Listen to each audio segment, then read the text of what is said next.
nosotros tenemos, o que tiene una empresa, como las que veíamos en la primera parte de la materia, que en un banco, para el banco, constituyen un pasivo. ¿Sí? ¿Por qué? Porque es una obligación que tienen ellos hacia nosotros. Lo mismo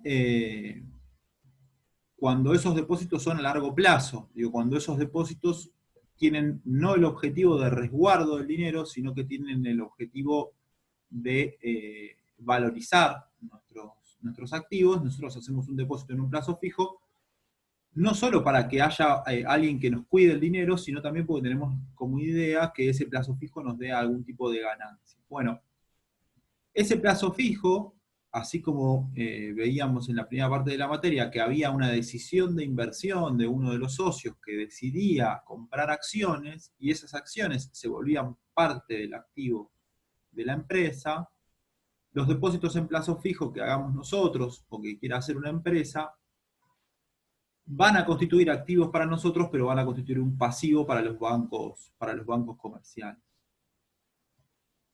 Las transferencias de dinero que le hace el Banco Central como estrategia de financiamiento, o sea, como forma de apoyar el financiamiento o la resolución de un conflicto de un banco comercial, que se llaman redescuentos, figuran como pasivo en los bancos comerciales, pero si los vemos, esto que está acá abajo, redescuentos, los habíamos visto como activos en el Banco Central. ¿Sí?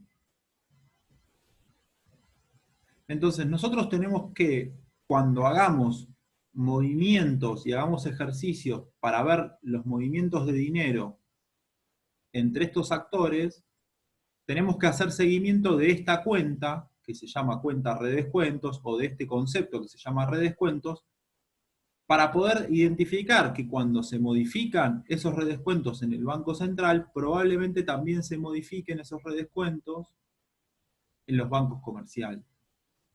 ¿Sí? Volvamos un poco a la lógica de lo que nosotros estábamos viendo.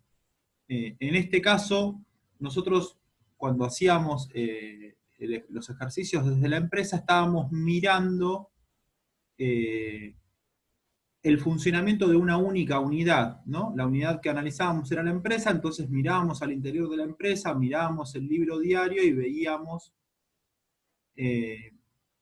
las entradas y salidas de dinero, las entradas y salidas de mercancías de esa determinada empresa. Bueno, ahora lo que nosotros vamos a hacer es vamos a mirar adentro de varias unidades. ¿Sí? Nosotros cuando hacíamos el depósito de la empresa en la cuenta corriente, no mirábamos qué pasaba con la situación de ese banco en el cual nosotros estábamos haciendo el depósito en cuenta corriente, solamente mirábamos lo que nos pasaba en nuestra empresa. Bueno, en este momento y en esta parte de la materia, lo que vamos a ver son varias unidades y vamos a ir viendo cómo va fluyendo ese dinero y qué pasa cuando se disminuye parte de un activo en un determinado sector y en qué otro sector está creciendo. Eso es importante para que entiendan que ahora no vamos a tener una única tablita con pasivos y activos, ¿sí? Sino que vamos a tener la tablita de los bancos comerciales, la tablita del Banco Central, la tablita del Tesoro, ¿sí? Y vamos a tener que hacer un cierre entre la relación entre esas diferentes tablas. Se los explico así como bien básico, pero para que lo entiendan en concepto práctico, nosotros vamos a modificar la manera de trabajar a la que veníamos laburando. Digo, en vez de tener una única tabla donde analizamos solo lo que pasa en nuestra empresa, vamos a analizar lo que pasa en los bancos comerciales, lo que pasa en el Banco Central, lo que pasa en el Tesoro y en el sector financiero. ¿Entienden eso? Y vamos a tener que hacer un seguimiento que nos permita a nosotros saber si estamos o no haciendo bien los ejercicios y haciendo bien las imputaciones.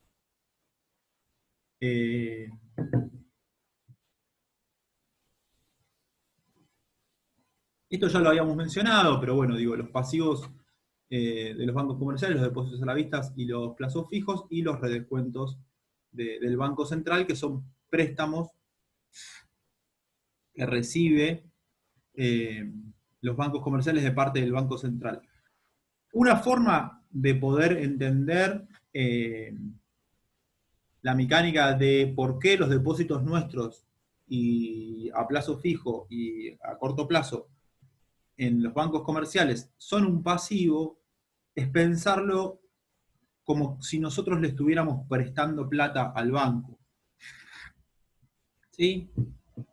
Por más de que, como yo dije, los bancos tienen una función pública, que es resguardar nuestro dinero, y por eso nos cobran intereses, o nos cobran el mantenimiento de la caja de ahorro, o nos cobran esos conceptos. En la mecánica financiera, cuando nosotros hacemos un depósito, lo que estamos haciendo es de alguna manera prestándole dinero a los bancos comerciales, ¿sí? Con la perspectiva de que eso es nuestro activo y de que para el banco comercial eso es un pasivo. Después, si el banco comercial utiliza ese mismo billete con esa misma numeración que yo deposité ahí y lo utiliza para prestárselo a otra persona, es un problema de tipo financiero, pero no modifica la lógica. El banco comercial sigue teniendo un compromiso, sigue teniendo una obligación con nosotros de que cuando nosotros querramos ir a retirar nuestro dinero, lo vamos a poder retirar. El esquema de lo que, por ejemplo, en Argentina se denominó corralito, es un esquema en el cual ese pasivo que tiene el banco comercial con uno, que era un depósito en dólares que yo tuviera, por ejemplo, en un banco comercial, se rompe. ¿Sí? Desde el momento en el cual yo no puedo retirar mi dinero de un banco privado, porque el banco privado hace esto que se denomina corralito, es cierra la salida, se rompe la relación entre activos y pasivos entre nosotros y los bancos comerciales. ¿Sí? Porque la relación de activos y pasivos entre nosotros y los bancos comerciales funciona en tanto yo pueda hacer exigencia de mi activo. ¿Se entiende eso? Digo, es la libre entrada de salida y de dinero de los bancos comerciales lo que garantiza que funcione el esquema de activos y pasivos entre nosotros y los bancos comerciales. Si no, es lo que se denomina una confiscación. ¿Sí? Es una ruptura del libre intercambio entre los depositantes y los bancos. Así que bueno, esto es un punto importante, es tal vez es sencillo, pero insisto con la lógica de que lo piensen desde el punto de vista de que nosotros le prestamos a los bancos ese dinero y que por eso es un activo nuestro y es un pasivo de los bancos comerciales. En el caso del Tesoro, tiene esta lógica también similar a la del Banco Central, que tiene que ver con que el Tesoro tiene la posibilidad de emitir esto que se denomina títulos públicos. Nosotros habíamos visto que el Banco Central tenía la posibilidad de emitir letras del Banco Central, que las vamos a llamar genéricamente LEBACs, ¿sí? Y el Tesoro tiene también la posibilidad de emitir algo que no se llama letras, sino que se llama títulos, ¿sí? Que tiene una lógica similar. ¿Qué recibe el Tesoro contra la emisión de títulos públicos? ¿Por qué es un pasivo?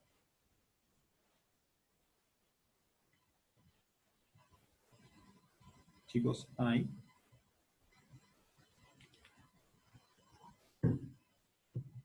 ¿Cómo fue la pregunta, profe? Cuando nosotros veíamos lo de las letras del Banco Central, decíamos, bueno, las LEBAC, el Banco Central emite LEBAC, y las LEBAC constituyen un pasivo del Banco Central. En el caso del Tesoro no se llaman LEVAC, se llaman títulos públicos. Bueno, ¿por qué son pasivos para el Tesoro esos títulos públicos? ¿Qué nos debe el Tesoro? Compromiso de darte plata en un tiempo determinado. Exacto. Vos te llevas un papel, que es un título público, que es un número en tu cuenta comitente, en tu sociedad de bolsa, y en última instancia vos podés ir a cambiar ese título público por dinero, ¿no? Entonces, la emisión de títulos públicos por parte del Tesoro y la emisión de LEVACs por parte del Banco Central son incrementos de los pasivos de estos dos sectores, ¿sí?, en la perspectiva de hacerse de fondos de los otros sectores, ¿sí?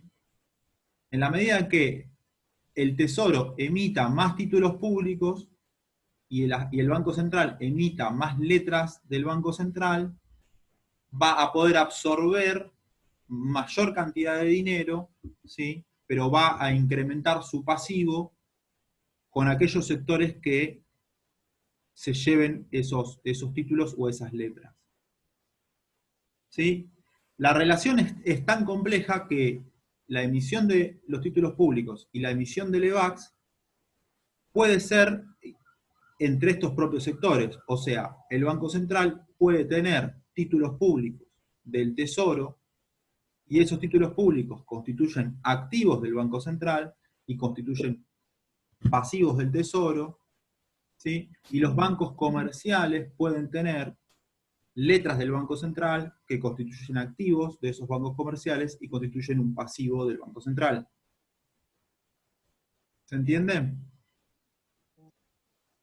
Esos títulos públicos Sí, sí. y las letras del Banco Central pueden estar en poder de los bancos comerciales, pueden estar en poder del Banco Central y también pueden estar en poder nuestro.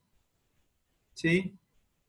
Entonces, el mecanismo de financiamiento y el mecanismo de interacción entre estos cuatro sectores que estamos analizando es mucho más complejo que la relación que nosotros establecemos como actores privados, o la relación que establece una empresa privada o un privado con las acciones de una empresa. ¿Sí? Las acciones de una empresa es una emisión que hace la empresa de manera de incrementar su capital y promete respaldar esa acción, que es un papel, con los bienes de la empresa o las ganancias de la empresa o lo que sea. Ahí es una relación uno a uno. Acá lo que nosotros estamos viendo es una relación mucho más compleja, donde hay un sector que es el Tesoro, que emite un título público, que queda en manos, por ejemplo, del Banco Central, ¿sí?, pero que además ese Banco Central emite una LEVAC que queda en manos de los bancos comerciales, ¿sí?, o en manos de los privados.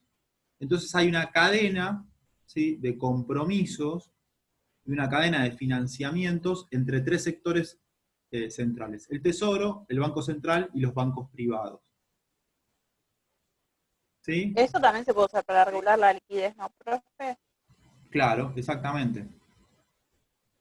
Lo que pasa es que en la medida que vos emitas muchos títulos públicos, no solo vas a tener que responder, o emitas muchas LEVACs, no solo vas a tener que responder con ese dinero, ¿no?, sino que le vas a tener que pagar un gap por sobre esos fondos para generar un incentivo, ¿sí?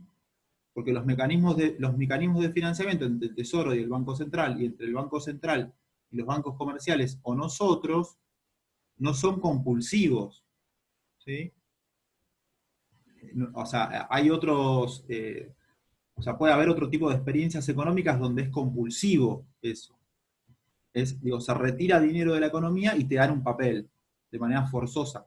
En la economía argentina no es compulsivo, es competitivo, ¿sí? Y funciona mediante un mecanismo de incentivos. ¿Cuál es ese incentivo? Bueno, ofrecerte a vos una rentabilidad superior a la que te puede ofrecer otro tipo de inversión. ¿Sí? Entonces, si yo me quiero financiar, si yo como Tesoro me quiero financiar emitiendo títulos públicos, o yo como Banco Central me quiero financiar emitiendo LEVACs, tengo que ofrecer una rentabilidad competitiva en relación a otras alternativas de inversión. Por ejemplo, ¿qué otras alternativas de inversión se les ocurren? La compra de dólares. La compra de dólares. ¿Otra? El plazo La fijo. compra de divisas. El plazo fijo. Un plazo fijo, que es una relación, ¿sí?, entre los bancos comerciales y el sector privado. Y la otra, que es la que hace que esto se complejice un poco más, es que en esta competencia, digo, por hacerse de fondos, aparece el sector privado, pero ya no como banco comercial, sino aparece como con lo que son las acciones, ¿no? Donde el sector privado también intenta generar y obtener mecanismos de financiamiento, ofreciéndote a vos una herramienta que es competitiva con la que te ofrece el Estado. El Estado te ofrece un título público con una tasa de interés determinada y Banco Francés o, no sé, Aceitera General Dehesa o, bueno, una de las empresas más importantes que hay en este país es Tenaris, que es una de las empresas de producción de acero, te ofrece una acción que tiene o supone tener una rentabilidad mayor a la que tiene el título público o la LEVAC que te ofrece el Estado. Es más riesgoso la acción, porque si caen las acciones perdés, ¿o no? Exacto. ¿Y cuál es el riesgo de que vos compres un título público o que compres una LEVAC? No, que el Estado no te lo pague. Bueno, esa es una posibilidad. Un 2001, profe. La devaluación quizás, ¿no? Sí, el riesgo es que vos,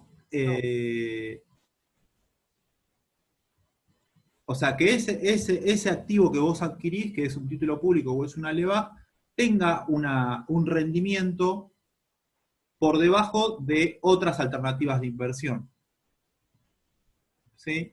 Digo, vos podés comprar un título público que ya te dice cuándo va a vencer y que ya te dice qué tasa de interés te va a pagar, a diferencia de una acción que no te dice cuánto va a valer, por lo cual no te dice cuál va a ser la rentabilidad que vas a tener, pero que la ganancia que obtengas cuando vas a vender tu título público o cuando vas a vender tu LEVAC sea menor a otras alternativas de inversión.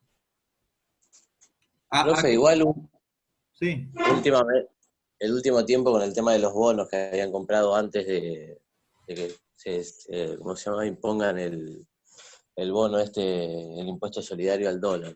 La mayoría de los que compraron bonos y demás fijados al dólar perdieron una guita impresionante también. Porque te pagaban el oficial y todo ya se había ido un poquito más si vos tenías que comprar. Aparte de la restricción a la compra también que tenías. Exacto. A ver, paso en limpio tres temas. Un tema que es importante es los títulos públicos y las LEVAC no tienen una ganancia o son atractivos como inversiones en sí mismas, sino que lo son en relación a otro tipo de alternativas de inversión. ¿Qué quiero decir con esto? Cuando uno se para frente a un título público o a una LEVAC, no tiene que analizar solamente la tasa de interés que te ofrece ese título público y que te ofrece esa LEVAC, sino que eso es una alternativa interesante o atractiva en relación a las otras alternativas de inversión que vos tenés. ¿Sí? Porque digo, si no la discusión es como que es bastante cerrada. ¿Cómo no vas a elegir una alternativa que te da ganancia? X cantidad de ganancias. Bueno, no la elegís porque hay otra alternativa de inversión que te da una ganancia mayor.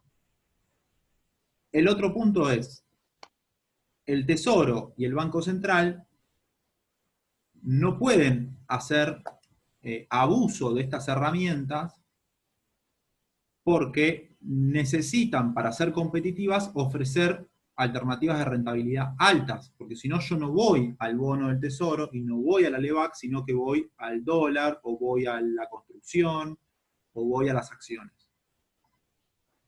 Entonces, el problema que hay en relación a por qué el Tesoro o el Banco Central no pueden hacer uso indiscriminado de estas alternativas es porque en algún momento tienen que pagar ese gap, tienen que pagar esa diferencia que está por encima de lo que además te tienen que dar en concepto de capital.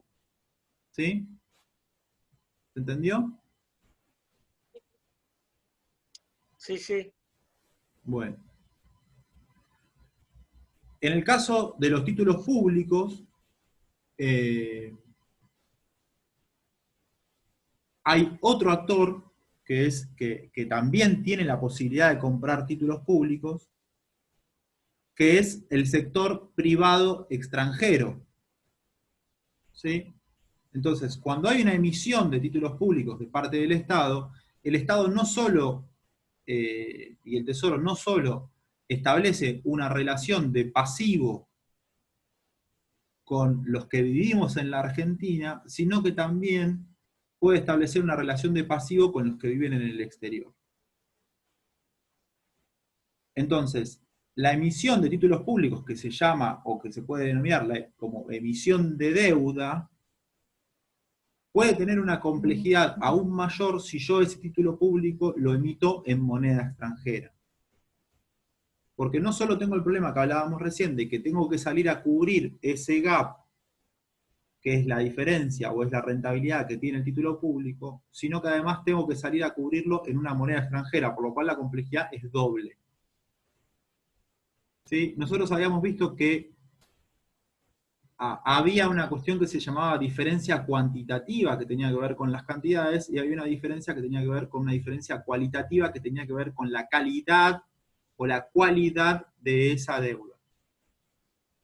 ¿A qué voy? Es, si uno aumenta la emisión de títulos públicos o aumenta la emisión de letras del Banco Central en moneda extranjera o con rentabilidad atada a la moneda extranjera,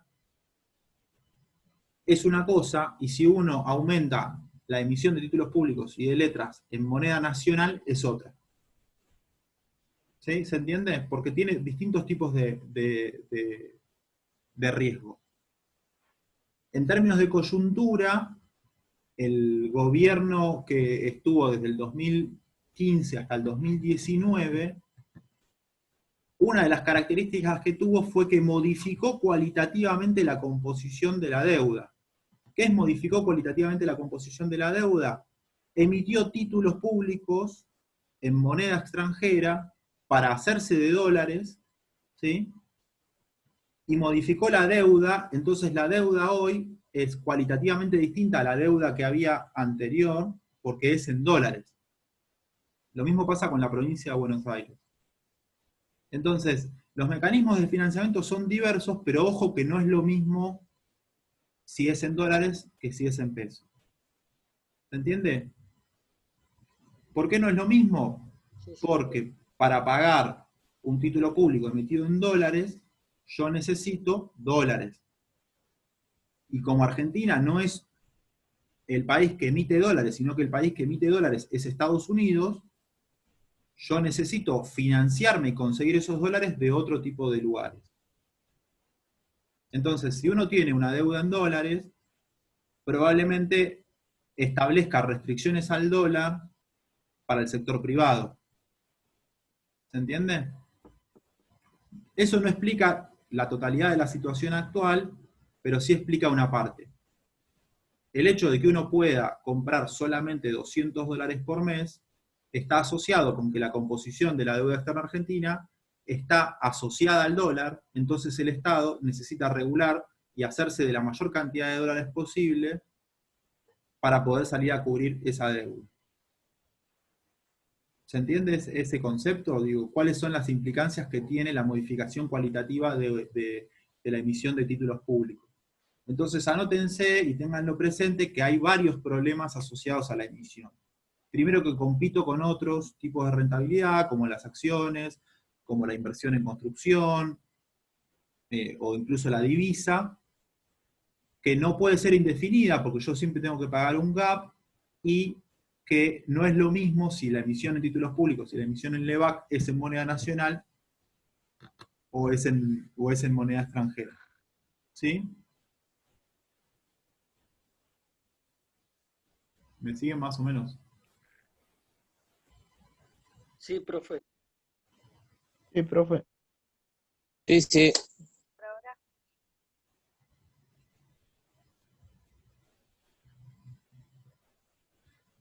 Em, los escenarios que hacen que la relación entre los bancos comerciales, el Banco Central y el Tesoro sean más o menos complejas y el activo o el pasivo de cada uno de estos sectores crezca o disminuya, tiene que ver con esto que estamos conversando ahora. ¿Sí? Digo, el mecanismo de financiamiento que tienen los bancos comerciales, la tasa de interés que nos ofrecen a nosotros para que hagamos depósitos, cómo el Banco Central puede obligar a los bancos comerciales a que ofrezcan determinadas tasas de interés y no otras, ¿sí? Tiene que ver con analizar y poder resolver problemas complejos de interacción entre los 4 sectores. El hecho de que un banco privado a vos te ofrezca una determinada tasa de interés por un plazo fijo, no siempre es porque el banco privado quiere ofrecerte esa tasa de interés, sino porque probablemente el gobierno a través del Tesoro y el Banco Central estén interesados particularmente en modificar alguna variable de la economía. Entonces, va a intentar ofrecerte alguna alternativa financiera o va a tentarte a que tengas alguna alternativa financiera, por ejemplo, para que apuestes a los depósitos en pesos y no apuestes a la compra de dólares. ¿Sí? O va a ofrecerte títulos públicos del Tesoro o letras del Banco Central para que te orientes a darle dinero al Estado y no a darle dinero a los bancos comerciales. ¿Se entiende? En una situación, Sí, sí. en una situación como la actual, donde hay una variable que es externa a este funcionamiento, que es una situación sanitaria que afecta a todas las variables de la economía, muchas de estas reglas o de estos mecanismos de funcionamiento que uno estudia o analiza se rompen. ¿Sí? Por ejemplo, la modificación que se hizo hace poco tiempo en relación a las tarjetas de crédito. ¿Sí? La modificación en relación a las tarjetas de crédito, en relación a los intereses que te cobran, no está asociada a alguna decisión macroeconómica o alguna decisión de financiamiento o alguna decisión de incentivar el uso del crédito o lo que sea. Está asociado directamente a la posibilidad efectiva de que se rompa el mecanismo o lo que se puede denominar como cadena de pagos. ¿Sí? La situación es tan compleja que directamente no te pueden cobrar a vos un interés más alto que el mínimo porque vos no lo pagarías nunca. Entonces, es importante entender que todas estas como reglas o leyes que vamos analizando no necesariamente se mantienen en el tiempo, sino que en determinadas situaciones puntuales directamente se cortan o se rompen. ¿Qué es lo que vamos a hacer nosotros? Vamos a analizar condiciones normales o condiciones de equilibrio para poder entender el mecanismo normal de estos 4 sectores, y después vamos a ver o vamos a charlar sobre algunas situaciones excepcionales más vinculadas a la coyuntura.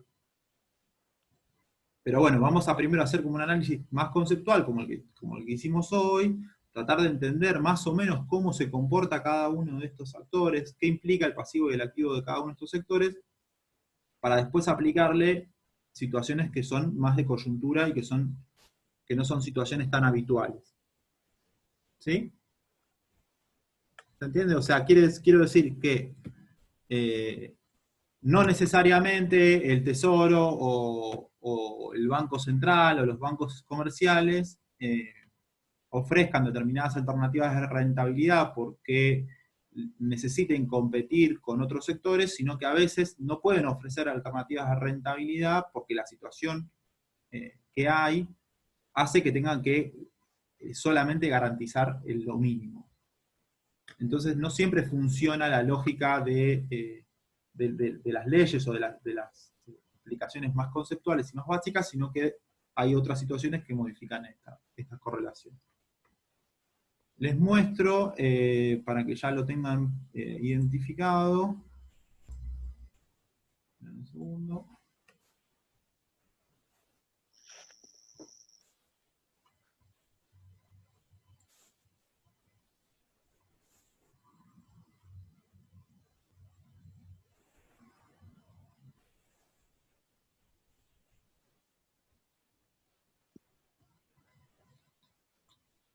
¿Ahí lo ven? Sí, profe, se ve.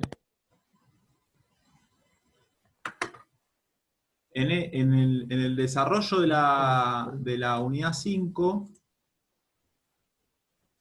van a encontrar como la explicación más conceptual de lo que fuimos viendo hoy. Esto es como medio clave que lo vayan leyendo, porque acá está la explicación, bueno, de los adelantos transitorios, de los pasivos del Banco Central. Acá está la explicación sobre las LEVACs.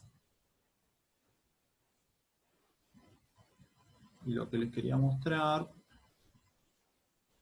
es, bueno, hay un ejercicio que lo vamos a ver la clase que viene, que tiene que ver con esto, ¿sí? Con cómo se comportan estos 4 sectores que vimos hoy, no se lee nada, que dice expectativas de devaluación y compra de dólares, ¿no? Entonces lo que vamos a hacer es decir, bueno, ¿cómo interactúan estos 4 sectores cuando hay determinada expectativa de devaluación? Bueno, ¿qué pasa con el Banco Central? ¿Qué pasa con el Tesoro? ¿Qué pasa con los bancos comerciales? ¿Y qué pasa con el sector privado? Esto es un ejemplo, pero está bueno que lo puedan leer para que después lo veamos en concreto. Profe, y del libro también habría que leer el capítulo 5. Yo creo que les voy a pasar, la Facu publicó un manual de economía este año, que circuló por PDF, creo que les voy a pasar para que lean de ahí. Porque me parece que está un poco mejor para que lo vean desde ahí. Bueno, y acá hay otro ejercicio, acá en el punto 4, que hace el ejercicio inverso. Digo, en el otro ejercicio, donde hay expectativas de devaluación, analiza qué sucede cuando hay una demanda muy alta sobre el dólar, y en este ejercicio hace la inversa, qué sucede cuando hay una excesiva cantidad de dólares en la economía, y qué alternativas tiene el Estado para, a través del Tesoro y a través del Banco Central, regular este tipo de procesos. Así que nada, traten de mirarlo, de leerlo, y lo vemos en concreto. Y bueno, y acá también hay una explicación de lo que les decía recién. Digo, de lo que hace y el problema que tiene que ver con el endeudamiento externo, la emisión de títulos públicos en dólares, y cómo se incrementó la emisión de títulos públicos en dólares durante el gobierno que estuvo desde el 2015 al 2019. Y cuáles son los problemas que hay.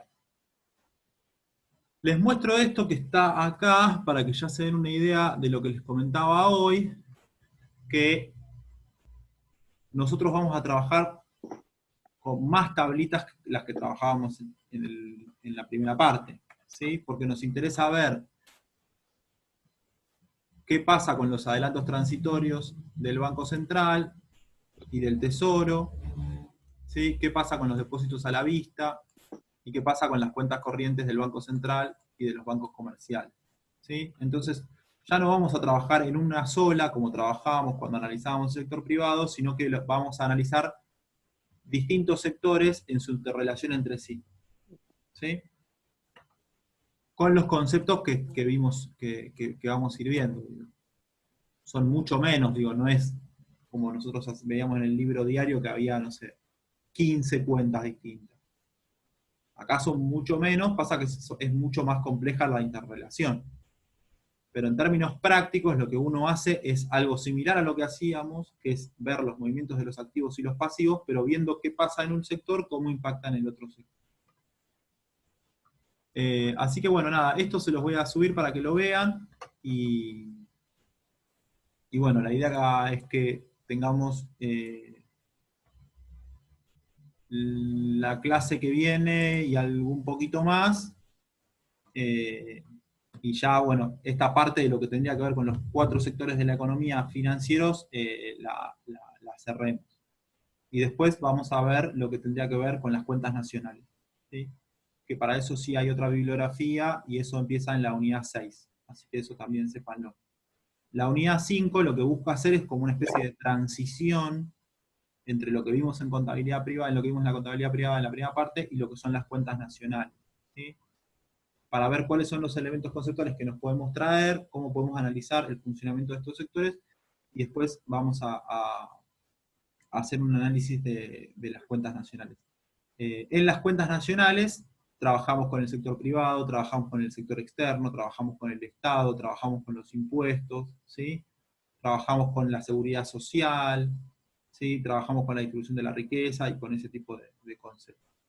Pero bueno, péguenle una mirada a este apunte, después les paso algo del libro de la Facu para que vean, y también la presentación que hicimos hoy, ¿sí? Traten de leerlo y bueno, arreglamos para vernos el miércoles que viene. ¿Estamos ok? Bueno, sí, profe. Todos pudieron entregar el examen sin problema, Sí, ¿sí?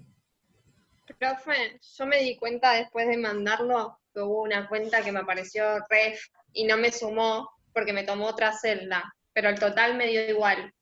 Bueno, Porque cuando lo veía estaban iguales y cuando mandé, no sé por qué, apareció la palabra ref. Y no quise editar la entrega porque no sabía si después iba a poder mandar o me iba a dejar, entonces ante la duda lo dejé así. bueno. Pero igual el total me dio porque la suma estaba. Pero cuando lo fue a Porque mandar me capaz salió que lo entré a la traías, cuenta. de otro lado, ¿no? El dato. De otro archivo. Lo que hice eran 2 celdas, yo después modifiqué una cosa y me tomó 3 celdas y yo no me di cuenta. Y te lo rompió. Y la suma me daba. Y cuando lo fui a mandar me apareció la palabra ref. Bueno, no pasa nada.